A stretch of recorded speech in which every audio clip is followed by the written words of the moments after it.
My name is Rebecca Collins, and this is the truth I never planned to share on the internet. But sometimes life gives you a moment so intense, so unbelievable that you cannot keep it inside anymore. And maybe, just maybe, my story will help someone else understand their own worth. I live in Austin, Texas, in a small, warm yellow house that smells like cinnamon and old memories, and for most of my life I believed that love meant endless giving, endless sacrifice, endless understanding. But I learned something different this year, something powerful, something that changed the entire rhythm of my life. It started on a quiet Sunday morning, a day that should have been beautiful, a day that should have been filled with soft sunlight, hugs, laughter, and the kind of appreciation that mothers dream about. But instead my house felt like a cold, empty shell. No phone vibrated, no footsteps echoed, no voices called out, "Mom, we are here." I walked down the stairs, slowly, feeling each step like a reminder of years of effort, years of hope, years of believing that my children, Ava and Ethan, would always remember how much I had done for them, how much of myself I had poured into their lives. But that morning proved me wrong. The kitchen light flickered as I turned it on, and I made myself a cup of coffee that tasted more bitter than usual, not because I brewed it wrong, but because the silence around me tasted like disappointment. I sat at the wooden table, the same table where I had once helped them with homework and crafts and birthday cards, and waited for something, anything. But nothing came. No message. No call. No simple little "we love you, Mom." I tried convincing myself that maybe they were planning a surprise, maybe they got busy, maybe life simply got in the way, but as the hours passed, the sunlight outside felt louder than the voices that should have been inside the house, and every minute stretched like a reminder that motherhood does not guarantee appreciation. By afternoon, I opened social media, a mistake I instantly regretted because every post felt like a personal hit. "Happy Mother's Day to the best mom ever. Brunch with my beautiful mom, celebrating the woman who raised us with so much love." Meanwhile, my own screen reflected back nothing, no tag, no story, no text, just silence. I put the phone face down and stared at the wall, listening to the clock ticking like it was counting down the last pieces of my patience. Then my neighbor, Mrs. Hale, knocked gently on the door, her warm face peeking through the frame. She had flowers in her hand and a soft, knowing smile on her face. "Celebrating alone, sweetheart?" she asked, her voice full of kindness that almost broke me. I nodded and tried to hide the ache in my chest. She sighed and shook her head. "Kids forget, honey. They always remember when they need something, but they forget the days that matter to you." Her words carved themselves into my heart because deep down I knew she was right. The day ended quietly, without fanfare, without flowers, without even a careless text message. I went to bed not angry, not loud, just tired, tired in the kind of way that settles deep into your bones. 2 weeks later, everything changed. I was folding laundry on a warm afternoon when my phone rang. The screen lit up with Ava's name, and for a brief second hope flickered like a weak candle. Maybe she remembered, maybe she came to apologize, maybe she wanted to make things right. But the moment I picked up, I knew that was not the case. "Hey, Mom," she said in a rushed tone. "Can we come over, like, right now? It's important." Important. That word echoed in my head in a way that felt familiar and heavy. When they arrived, they did not hug me, they did not smile, they did not even say sorry for the silence. Instead, Ava placed a folder on the table, and Ethan leaned forward with a nervous look. "We need help, Mom. Our rent is late. The car broke. We are behind on bills. We just need $4,000 to get back on track."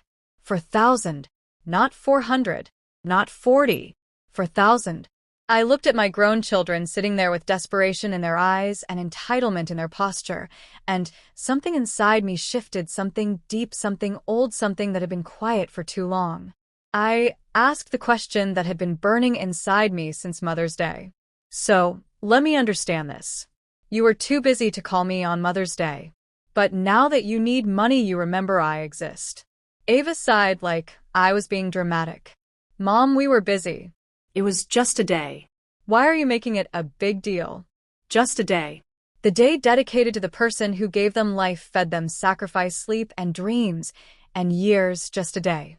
I stood up, walked to my room, opened the drawer, and pulled out an envelope filled with bank documents and a check worth $15,000, money I had been saving for decades, for my retirement, my emergencies, my future.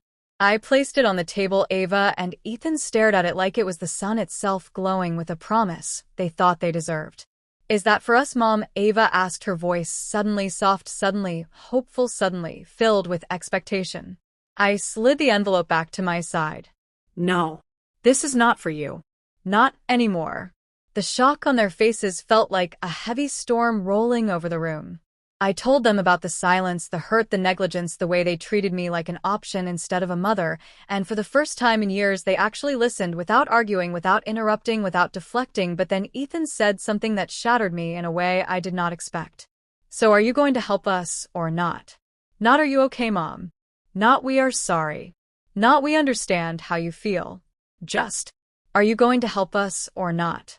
And that was the moment I finally understood my own worth. I took a long breath and then told them the truth that changed everything. I spoke to a lawyer last month. I updated my will. Half of my savings will go to a women's shelter. The other half will help single mothers who actually need support. Mothers who struggle the way I once did. Ava froze. Ethan stopped breathing for a second. And the room turned silent, like the world itself paused to listen. Why would you do that, Mom? Ava asked, her voice small for the first time in years. Because I finally learned to value myself.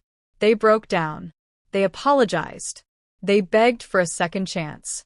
They promised to change. They promised to show up. Not only when they needed help, but when I needed love too. For the first time, I did not give them money. I gave them something better. Boundaries. And slowly, gradually, they changed. They moved to a cheaper apartment. They worked extra shifts. They learned responsibility. They visited me often. They cooked for me. They talked to me. They hugged me.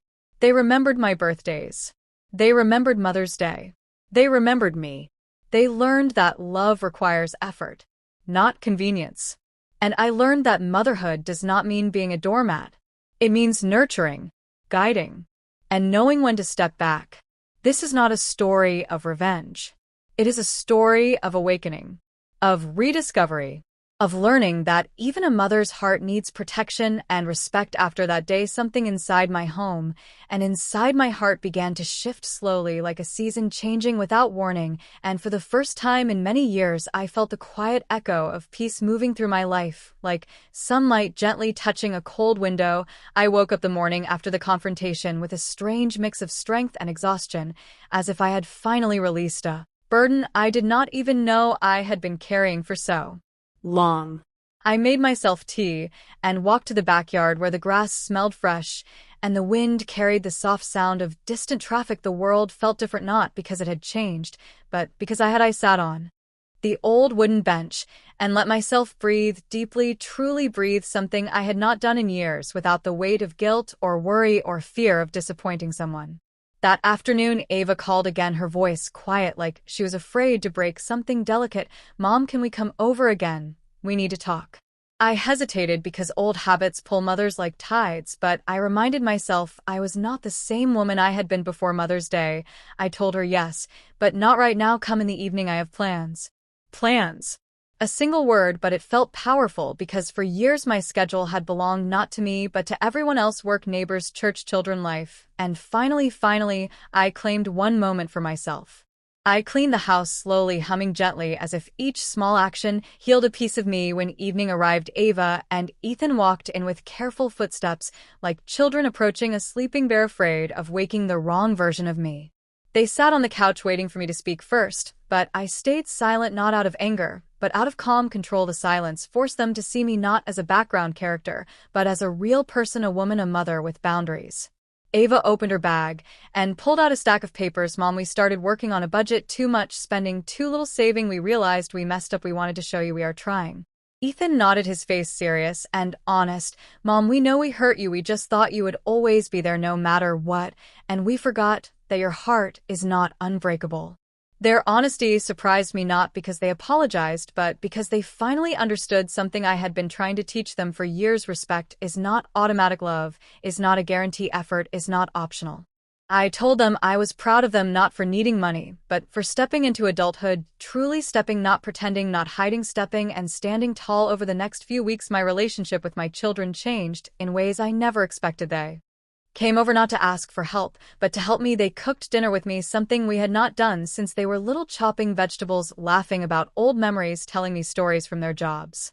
We sat at the table together, and for the first time in years, I felt like a mother again, not a bank, not a backup plan, not a forgotten voice, a mother whose presence mattered. One evening, Ethan arrived early before Ava, and he stood quietly in the doorway watching me water my plants. Mom, can I tell you something? He asked slowly, words heavy like stones. I always thought you were the strongest person I knew, so strong that nothing could ever hurt you. I guess I never realized strong people can break too. His words wrapped around me like a soft blanket, and I felt tears gather in my eyes, not sad tears, just warm ones, the kind that remind you you are still human, still alive, still capable of being loved. A week later, Ava came with a small gift box, her hands shaking slightly. Mom, I made this for you, she said, her eyes soft like childhood again. Inside the box was a bracelet made of little silver letters, each one spelling out a word. Worthy. I touched the letters gently, feeling a warmth in my chest that I had not felt for years. Ava whispered, Mom, you are worthy of love, you are worthy of appreciation, and you are worthy of being treated right. We hugged long, tight, healing, the kind of hug that bridges years of distance without needing apologies. Days passed, then weeks, and life found a new normal, a healthier one, a brighter one. They visited more often, they called every other day, they checked on me, they asked about my health, my happiness, my dreams I had forgotten I was allowed to have. One night, Ethan asked Mom, if you could do anything, absolutely anything, what would you do? Something for yourself, not for anyone else. The question caught me off guard. I had spent so many years surviving, sacrificing, providing. I had forgotten how to want something for me. I sat quietly, thinking deeply, until the answer rose inside me like a whisper. I would travel, I said. I would see the places I have only watched in movies, the places I promised one day, but never reached. Ava smiled, her eyes shining. Then let us help you make that one day come soon, Mom. I felt a tremor in my heart, not of fear, but of gratitude, the kind that comes when life gives you back something you thought was gone forever. But this story does not end here, because something unexpected, something life-changing was still waiting ahead, a moment that would test everything we had rebuilt, everything we had grown, everything we had learned. And that moment arrived on an ordinary Tuesday afternoon when the phone rang, and the voice on the other end changed the direction of my entire life. Once again, the phone call came in the middle of a quiet afternoon while I was folding warm laundry fresh from the dryer, the sun pouring through the living room window like a soft golden blanket, and the world felt peaceful and safe, but fate always knows how to walk in uninvited. The phone rang sharp and urgent, breaking the silence that had settled so nicely into the house. I picked it up and heard a voice I had not expected to hear, someone from my old nursing job, a voice filled with tension and something I could not name at first. Rebecca, this is Supervisor Hart. I hope you are well. I know you retired last year, but we have a situation, and you were the first person we thought of. We need help at the hospital. We are short-staffed. The emergency wing is overwhelmed, and we need someone experienced, someone reliable, someone who can step in today. My breath caught in my throat. Today, the word felt heavy, like a weight dropping suddenly onto my shoulders. I looked around my quiet living room, the folded laundry, the warm air, the stillness. And then I felt something I had not felt in a long time, a call, a purpose, a pull towards something larger than myself. I told her I would come in for one shift just to help for old time's sake, and she thanked me with a relief that squeezed my heart gently. After hanging up, I sat for a moment, letting the decision settle into me like a stone dropping into calm water, sending ripples everywhere. Ava and Ethan came by that evening, and when I told them, they looked at me with surprise mixed with pride, like they were seeing a version of me they had forgotten existed, the version who worked double shifts, raised 2 kids alone, fought exhaustion, and still found a way to smile. Mom, Ethan said softly, I did not realize you missed nursing. I guess we never asked. I shrugged, smiling a little. I missed being needed in the right way. I missed using my hands to help, using my mind to solve problems, using my heart to heal people who were strangers, but also human just like me. The next morning, I walked into the hospital, and the smell of disinfectant and the buzz of machines hit me like a wave. The memories rushed back all at once, nights of rushing between patients, afternoons of comforting families, early mornings of charting with sleepy eyes and tired fingers. But stepping back into that world felt like slipping into a familiar coat, warm, worn, and waiting for me. The emergency wing was chaos, nurses rushing, doctors speaking fast, patients groaning, monitors beeping, a symphony of urgency that demanded every piece of attention and skill and heart I had inside me, and I stepped into it like I had never left. For hours I worked without pause, helping a child with a broken arm, calming an elderly woman with chest pain, guiding a panicked teen through a breathing exercise, supporting a doctor in a complicated procedure. And every time someone looked at me with gratitude, something inside me warmed like a quiet fire. When the shift ended, Supervisor Hart pulled me aside, her eyes bright with exhaustion and admiration. "Rebecca, that was incredible. You still have the same magic you had years ago, if not more." Her words settled gently into my chest like a reminder that age does not erase purpose and retirement does not erase ability, and sometimes walking away does not mean you cannot walk back if your heart calls you. I returned home late, tired but fulfilled in a different way, a clean, deep kind of tiredness that whispers you mattered today. And when I opened the door, Ava and Ethan were sitting on the couch waiting for me, like children waiting for their mother to return from the first day of school. "How was it?" they asked in unison, their faces full of curiosity and pride. I sat down, letting out a long breath. It felt like finding a missing piece of myself. They smiled wide, proud and happy in a way that wrapped warmth around my heart, but little did I know life was about to test us again in a way none of us expected. The next few days at the hospital were tough and long and beautiful in their own way, and I realized something important. I loved being a mother, but I was more than just that. I was a woman, a healer, a person with her own dreams and identity, and it felt powerful to stand in that truth. But one Thursday evening, as I pulled into my driveway, my phone rang again, and this time the voice was shaky, trembling, fragile. "Mom," Ava said through uneven breaths, "we need you to come right now. It is urgent, really urgent." My heart dropped, cold fear curling through my stomach, because mothers know the sound of panic in their children's voices, even when their children are grown and independent. I rushed inside, grabbed my keys, and drove fast through the Austin streets, my hands tight on the steering wheel, my soul whispering silent prayers to the sky. When I arrived at their apartment, they were both outside, Ava sitting on the curb, her head in her hands, Ethan pacing back and forth, his footsteps sharp, quick, full of panic. They looked up as soon as I stepped out, their faces pale, their eyes wide, and a fear I had not seen since they were children filled their expressions. "Mom, something happened," Ethan said, his voice breaking, and my heart squeezed so hard it hurt. I walked closer, ready to fight the world, ready to hold them, ready to protect, ready to face whatever storm was coming, because no matter how old children get, a mother never stops being a shield, a shelter, a warrior in the dark.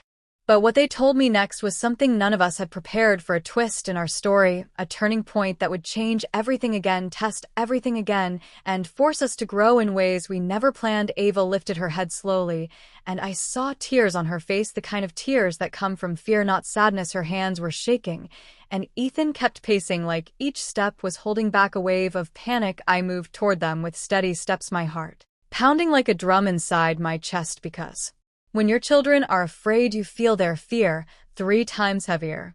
"Tell me what happened," I said, my voice steady on the outside but trembling somewhere deep inside. Ava took a small breath, like someone trying to stop herself from drowning, and finally whispered, "Mom, Ethan collapsed at work today. He fainted out of nowhere and hit the floor hard. We came to the apartment because he did not want to go to the hospital, but he is not okay. He has been dizzy, he cannot walk straight, and he keeps saying his chest feels tight." My world stopped for a moment, like time itself forgot to move. Ethan, who always pretended to be strong, Ethan, who joked even in stress, Ethan, who thought admitting weakness was a crime, was standing there, pale, sweating, his hands trembling like leaves in a storm.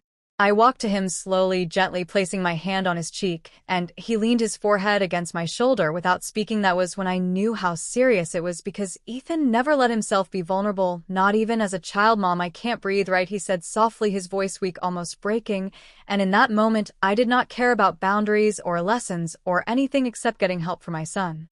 "We need to go to the hospital right now," I said firmly, but Ethan shook his head like a stubborn child, scared and ashamed. "No hospitals, no, I am fine, it is nothing, I don't want to make a scene."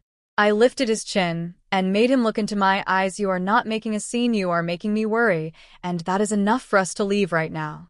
My grandfather too, and I had always worried that maybe my children inherited something from the side of the family I rarely spoke about. They kept Ethan overnight for observation, and Ava sat next to him holding his hand like she was guarding him from the world, while I sat at the foot of the bed listening to the soft beeping of the heart monitor, each beep a reminder of how fragile life truly is. In that quiet, sterile room surrounded by white walls and cold machines, something happened, something small but powerful. Ethan opened his eyes and looked at me with a softness I had never seen before.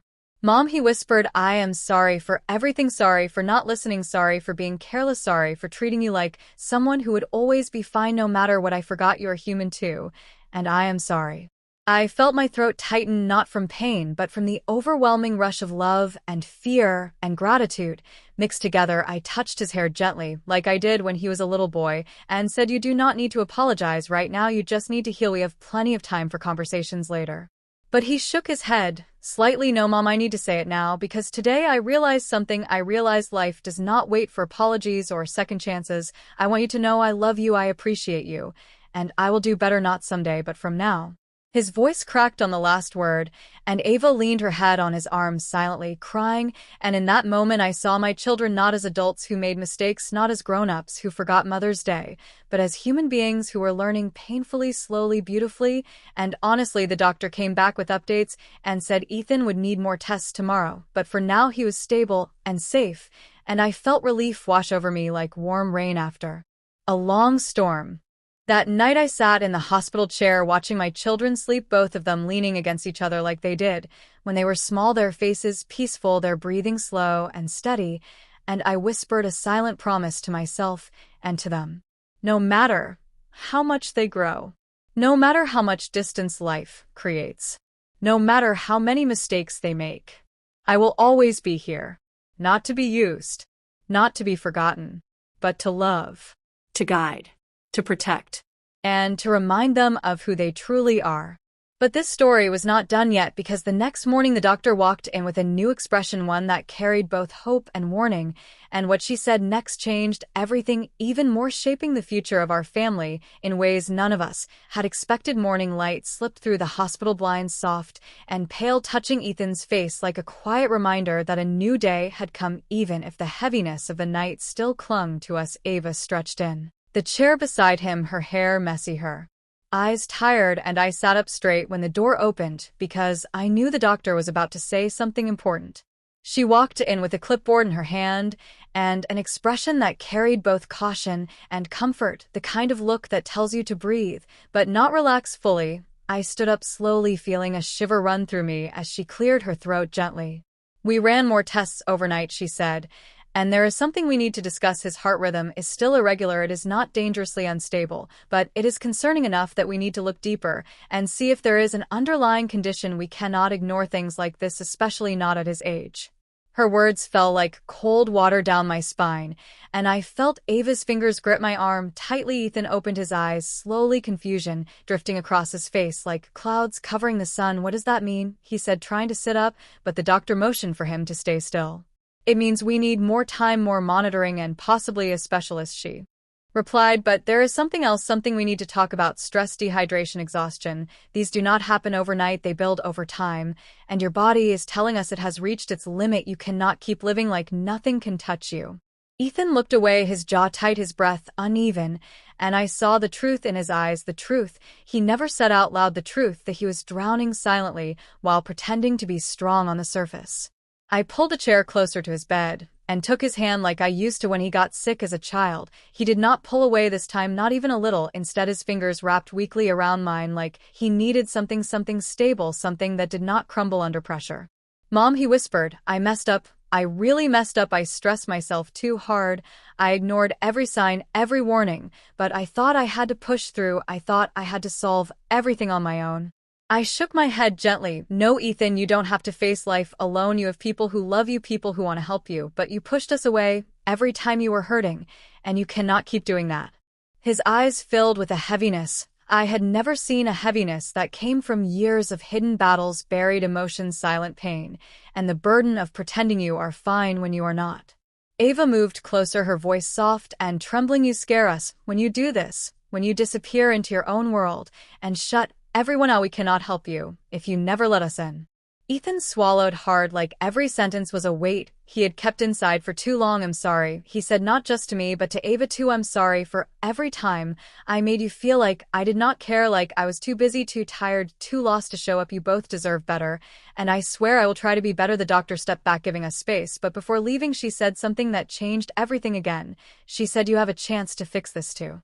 Rebuild your health, your relationships, your entire life, but only if you take this seriously. If you ignore it, there could be long-term consequences. After she left the room, silence wrapped around us, not empty silence, but full silence, full of emotions, full of truths, full of the things we had never said out loud. Hours passed, and Ethan's breathing grew steadier, calmer, like the storm inside him was slowly settling, and when afternoon light filled the room, he looked at me with a softness that told me he was finally letting himself feel everything he had avoided. Mom, he said, do you remember when I was a kid and I used to run to you for everything, when I fell, when I lost something, when I was scared, and I asked you if everything was going to be okay? Yes, I remember, I said, because how could I forget those tiny moments that shaped our entire bond? He sighed deeply, a painful, honest sigh. And you always told me it will be okay, and somehow I believed you, but somewhere along the line I stopped coming to you, and I don't even know why. You grew up, I said softly, but growing up should not mean growing away from the people who love you. His eyes glistened, and he nodded slowly, like he finally understood a lesson life had been trying to teach him for years. Night came again, and the nurse dimmed the lights. Ava curled up on the couch, pulling a blanket over herself, and Ethan drifted to sleep with the monitor beeping softly, each sound steady, reassuring, telling us he was still here, still fighting, still healing. But as I sat in the dark room watching my children sleep, I felt something shift inside me, something strong, something clear, something unshakable. I realized that this moment, this crisis, this fear, had brought us closer than we had been in years, and maybe, just maybe, this was not just a warning, it was a turning point, a chance to rebuild what life had scattered. I whispered to myself and to them, I am not going anywhere, not now, not ever, and tomorrow when Ethan wakes up, everything will start to change, because healing is not just for the body, it is for the heart too, for the relationships, for the love that gets buried under time and distance and mistakes. But life had one more test waiting for us, because the next morning a new voice entered the room, a voice from the past, a voice we were not prepared to hear, and that voice brought a truth that shook the ground beneath us, changing not only Ethan's future, but all of ours. Morning arrived with a soft golden light, filling the hospital room, and for a moment everything felt calm. Ethan was resting, Ava was asleep, curled against a chair, and I was quietly watching the world wake up outside the window, hoping this new day would bring peace, not more fear. But life has a way of testing you right when you think the storm has passed. The door opened slowly, and I turned, expecting the nurse, but instead I saw someone I never thought I would see again, someone whose absence had shaped years of my life, someone who walked away when responsibility got too heavy and love demanded more than he was willing to give. It was their father. He stood there, older than I remembered, with lines around his eyes and guilt hanging on his shoulders like a heavy coat. He looked at Ethan, then at Ava, then finally at me, and whispered, I came as soon as I heard. Ava gasped awake, her eyes widening with disbelief. Ethan stirred in the bed, confusion crossing his tired face, and I felt a wave of emotions rise inside me, anger, shock, hurt, memories, everything all at once. But I stayed still, because this moment was not about me, it was about them. What are you doing here? Ava said, her voice shaking with years of unsaid words. Why now? After everything, after all the times you were not there. He swallowed hard and took a small step forward. I know I failed you. I know I walked away when I should have stayed. And that is something I regret every single day. But when I got the call that Ethan was in the hospital, something in me broke. I could not stay away, not this time. Ethan looked at him, his eyes filled with disbelief and something deeper, something wounded. Dad. He whispered the words, small, hesitant, fragile, as if it had forgotten how to exist on his tongue. Their father moved closer, stopping at the foot of the bed, his voice trembling. I am sorry, son, for not being the man you needed, for leaving you to grow up without the guidance you deserved. I should have taught you how to handle stress, how to face life without breaking. I should have been there to ease the weight you carry. I know I cannot undo what is done, but please let me be here now. The room filled with a heavy silence, the kind that holds years of pain, years of questions, years of longing. Ethan blinked, fighting tears. Ava crossed her arms like she was guarding herself, her breathing uneven, and I watched all of them, my heart aching, because this moment was bigger than all of us. Ethan finally spoke, his voice breaking. I did not need you to be perfect. I just needed you to stay. His father's face twisted with pain. I know, and that is the part that haunts me every day. Ava's voice cracked. I cried for you. For years I waited for you to come back. I thought maybe I was not enough. Maybe we were not enough. You were more than enough, he said with tears in his eyes. I was the one who is not enough, and I am done running. If you let me, I want to fix things. I want to help. I want to make up for the time I stole from all of you. Ethan looked at me, his eyes searching mine like he needed an anchor, someone steady, someone safe. Mom, what do you think? He asked quietly. I stepped toward them and placed my hand gently on Ethan's shoulder, my voice calm, but full of truth. I think healing is not just for bodies, it is for families too. And sometimes life brings people back at the exact moment they're meant to return, not because they deserve forgiveness, but because you deserve peace. Ava let out a shaky breath. Ethan wiped his eyes slowly, and their father lowered his head like he was waiting for a verdict he already knew he could not control. Ethan nodded finally, not with anger, not with blind forgiveness, but with acceptance, maybe cautious, maybe fragile, but real. Dad, I cannot promise everything will be okay today, but you can stay. Ava nodded too, her voice soft. You can stay, but you'll have to earn your place this time. Their father broke down, crying quietly, the kind of tears that come from regret and relief mixed together, and for the first time in many years, I saw not the man who left, but the man who wished he could go back, change everything, rewrite the past. The three of them talked for hours, slowly, carefully, honestly, breaking down walls, rebuilding bridges, one fragile piece at a time, and I sat by the window listening to their voices blending together, like a melody we had all forgotten how to sing. When evening came, the doctor returned with good news. Ethan was improving, his heart rhythm stabilizing, his body responding well to treatment. He would be released soon with medication therapy and strict lifestyle changes, but most importantly, he needed emotional stability to support connection family. Ethan looked at us, all, his voice quiet, as he said, I think I finally understand something. Life is not meant to be carried alone, and maybe this scare happened to bring us back together, to make us fix what we lost. And he was right, because sometimes life breaks you softly, just enough to rebuild you stronger, wiser, closer than before. As we walked out of the hospital days later, the four of us stepping into the bright, open world again, I felt something shift, something new, something healing. For the first time in years, we were walking together, not perfect, not healed completely, not magically fixed, but together, and that was enough, that was everything. Because in the end, the story was never about sickness or fear or regret. It was about love, the kind that survives distance and mistakes, and time, the kind that breaks and repairs itself over and over, the kind that holds a family together even after everything falls apart. And as the sun set behind us, warm and golden, Ava whispered, we got a second chance, and this time we are not wasting it. And we didn't. We walked forward into a future we were building together, one honest step, one brave moment, one healing breath at a time.